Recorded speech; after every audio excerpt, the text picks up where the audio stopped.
ಇನ್ನು ಬೀದರ್ನಲ್ಲಿ ಗುತ್ತಿಗೆದಾರ ಸಚಿನ್ ಆತ್ಮಹತ್ಯೆ ಪ್ರಕರಣದ 5 ಆರೋಪಿಗಳ ಬಂಧನ ಆಗಿದೆ.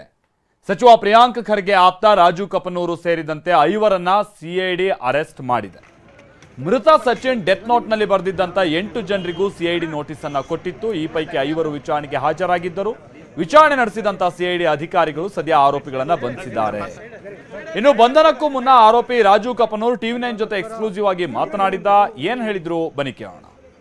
ನಾವು ಕೆಲ್ಸಿಗಂತ ಬಂದಂಥ ಹುಡುಗ ಅವನು ಬಲ್ಲಿ ಒಬ್ಬರು ಅವ್ರ ಬಾಸನ ವಿಕಾಸ್ ಅಂತೇಳಿ ಆ ವಿಕಾಸ್ ನನ್ನ ಕರೆ ಲೈಸೆನ್ಸ್ ಅದ ಅಂದಿದ್ದಕ್ಕಾಗಿ ಅವನಿಗೆ ನಾವು ನೆಮ್ಕೊಂಡು ದುಡ್ಡು ಹಾಕಿವಿ. ದುಡ್ಡು ಹಾಕಿವಿ, AMD ದುಡ್ಡು ಹಾಕಿವಿ ನಾವು. AMD ಟೆಂಡರ್ ಅನ್ಕರೆ ಇದು ಟೆಂಡರ್ ಬಿಟ್ಟದ. ಟೆಂಡರ್ ಬಿಟ್ಟಿದ್ದು ನಮಗೆ ಗುರುತಿತ್ತು. ಟೆಂಡರ್ ಬಿಟ್ಟಿದ್ದು ಗುರುತಿದ್ದಕ್ಕಾಗಿ ಅನ್ಕರೆ ಅಂತ ನಾವು ಏನದ ಅವನಿಗೆ AMD ಸಲುವಾಗಿ AMD ಕಟ್ಟಿದ್ದೀವಿ ಅಂಥೇಳಿ ಫಾರ್ವರ್ಡ್ ಮಾಡಿ ತೋರಿಸಿದ ನಾವು. ಹಿಂಗೆ ಮಾಡಿ ಏರ್ಪೋರ್ಟದು ನಮಗೆ 5-6 ತಿಂಗಳು ಒಯ್ದ. ಆನಂತರ KRDBದು ಒಂದು 3-4 ತಿಂಗಳು ಒಯ್ದ ನಂತರ ನಾವು ರಾಮಣ್ಣಗೌಡ ಅಂತೇಳಿ ನಮ್ಮ ಫ್ರೆಂಡ್ ಇದ್ದಾರೆ, ಅದರಲ್ಲಿ ಹೆಸರಿದೆ ಅವ್ರದ್ದು. ಅವ್ರಿಗೆ ಕರ್ಕೊಂಡಿದ್ರು. ಈ ಥರ ಹೇಳತ್ತನ ಸರ್, ಹೇಳತ್ತನ ಗೌಡ್ರೆ ಏನು ಮಾಡ್ಬೇಕು ಇದಕ್ಕೆ ಅಂತ ಕೇಳಿದಾಗ ಅವ್ರು ನಮಗೆ ಬೆಂಗಳೂರಿಗೆ ಹೋಗಿ ವಿಚಾರಿಸ್ಕೊಂಬರಮ್ಮ ಅಂತಂದಾಗ ನಾವು ಬೆಂಗಳೂರಿಗೆ ಹೋದಾಗ ಸತ್ಯ ನಿಜ ಅಂತ ಏನದ ಗೊತ್ತಾಯ್ತು ನಮಗೆ.